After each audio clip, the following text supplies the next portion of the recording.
ئێرە قەزای حەمدانیەیە لە دەشتی نینەوە. زۆربەی دانیشتوانەکەی مەسیحین.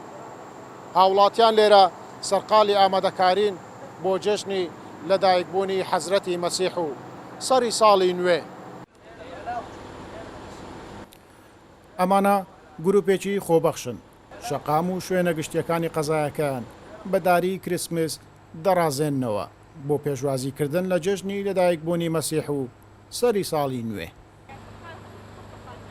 ئەوان دەڵێن ئەمساڵ ئامادەکاری باشتر کراوە بۆ پێشوازیکردن لە جێژنی لەدایکبوونی مەسیح و سەری ساڵی نوێ بەراورد بە ساڵی ڕابردوو. نسوي أجواء للعيد على مود نخلق فرصة جديدة على مود ئێمە گروپێکی خۆبەخشین. دوو ڕۆژە دەستمان کردووە بە ڕازاندنەوەی چەند شوێنێکی گشتی لە قەزاکەمان بۆ خۆ ئامادەکردن و پێشوازیکردن لە جەژنی لەدایکبوونی حەزرەتی مەسیح. سەری ساڵی نوێ ئەم ساڵ جیاوازە لەگەڵ ساڵانی ڕابردوو. پێشوازی لە جەژن و سەری ساڵی نوێ دەکەین. مەسیحەکانی دەشتینێنەوە لە دوای ئازادکردنەوەی ناوچەکانیان دووەم ساڵە لە زێدی خۆیان پێشوازی لە جێژنی لەدایکبوونی مەسیح و سەری ساڵی نوێ دەکەن. هو أكيد واحد من منطقته يعني حسب جو يعني نفسيا ترتاح بين أهلك. جەژن لە ناوچەکەی خۆت لەگەڵ دۆست و کەس و کارەکانت بەڕێ بکەیت تام و چێژی خۆی هەیە. سوپاس بۆخوا ئەمساڵ خێزانێکی زۆر گەڕاونەتەوە سەر ماڵەکانیان. جەژنەکەمان خۆشتر دەبێت.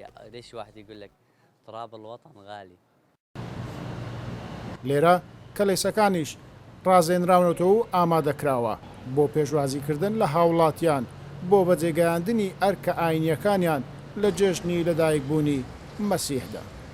أيام العيد عند كل الديانات في العراق سواء مسيحيين أو إسلام أو يزيدين له طعم خاص ويوم مميز. ڕۆژانی جەژن تاموچێژی خۆی هەیە لە لای هەموو ئاینزاکان. ئەم ساڵ ئامادەکاری زیاترمان کردووە بۆ پێشوازی لە جەژن. لەبەرەوەی لە چەند ساڵی ڕابردوو لە ئاوارەی ژیانمان بەسەر دەبێت نەمان دەتوانی وەک پێویست ئامادەکاری بکەین و پێشوازی لە جەژن بکەین. هەر بۆی ئەم ساڵ جەژنەکە بۆ ئێمە خۆشتر دەبێت بەراورد بە ساڵانی ڕابردوو.